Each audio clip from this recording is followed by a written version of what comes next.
What's up, beautiful people? I have a story time for those who need some motivation and some inspiration. I'm going to tell you about instances that have happened in my life that brought me divine guidance. They gave me divine love and basically showed me I was not alone. Let me tell you something. You are never alone. You are always divinely protected and guided, no matter what your belief is. Even if you are an atheist. Okay, I said even if you are an atheist, even if you feel like you're alone, and even if you don't know what you're doing in life, but you're just trying, right?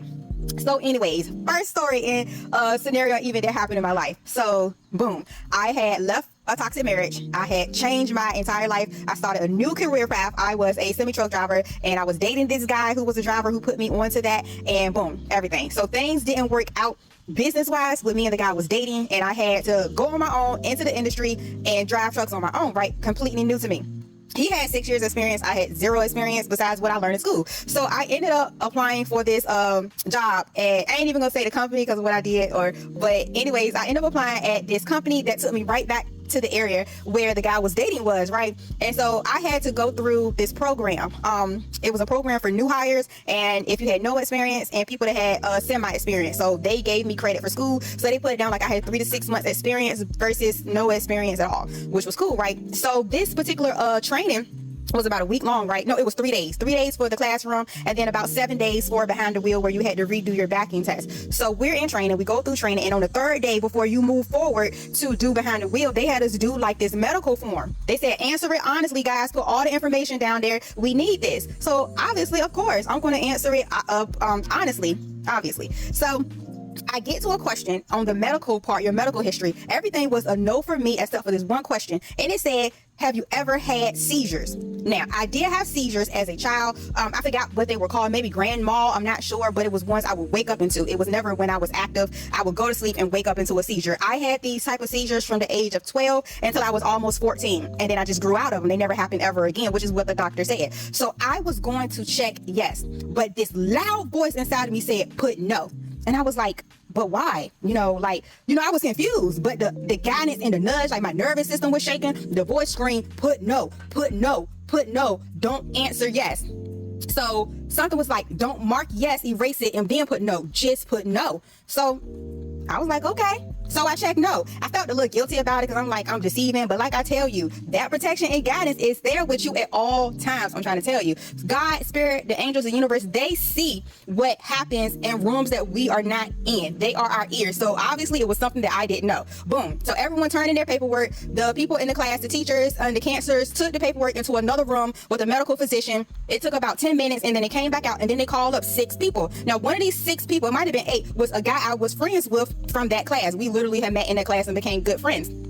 And they called his name. They walked him out, and then the next thing I know, I didn't see them anymore until after class, which literally was a few moments later. So I see him, and I'm like, hey, what happened? They call your name, and he looked so frustrated. And let me just tell you, back then, when you got your CDL, we was desperate. We were trying to get out of something, to get out of debt, financial struggles, to find another way to get money, to take a chance on life. People had kids. People had bills that needed to get paid. People was really struggling. People was homeless. You know what I'm saying? So we was really trying to get ahead. So was this guy. So I asked him, why did they call his name? He said they went over the medical forms, and on his form he put that he used to have what did he call it, like some type of sleeping disorder or whatever. So he said that was years ago. He said it was over 20 years ago, but he answered yes, and they told him that he could not come back, and they was going to put this in the system for all the trucking companies to know, all right, that he could not come back and work until he made an appointment with a medical physician that specializes in whatever that was. I don't know the proper name for it, and said that he was cleared to safely drive a semi truck.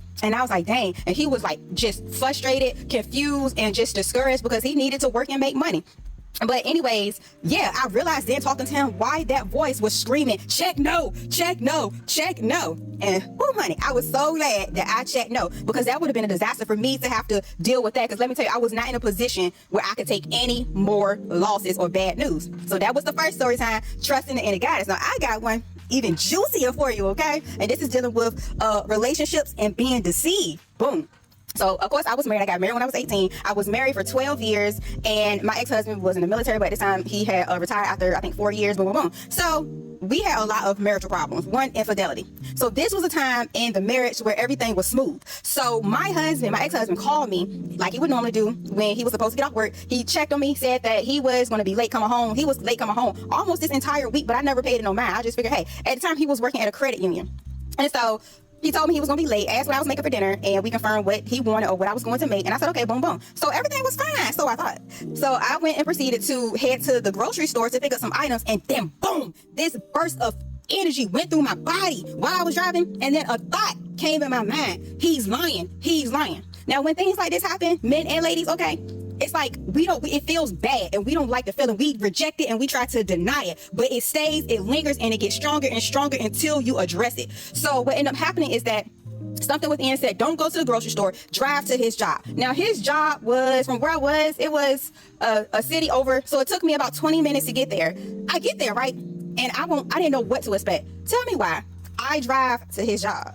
I drove around the entire parking lot, and his vehicle was not there. His, no co-workers, no managers, and no customers. Nobody was at this credit union. The lights was closed and off. I'm sorry, the lights was off. The doors was locked. The blinds was shut. I walked to the door to see if it was open. I walked to the back door. I knocked. Nobody was there. So I got back in my vehicle. You probably thinking, well, 20 minutes, he probably left. Hold on.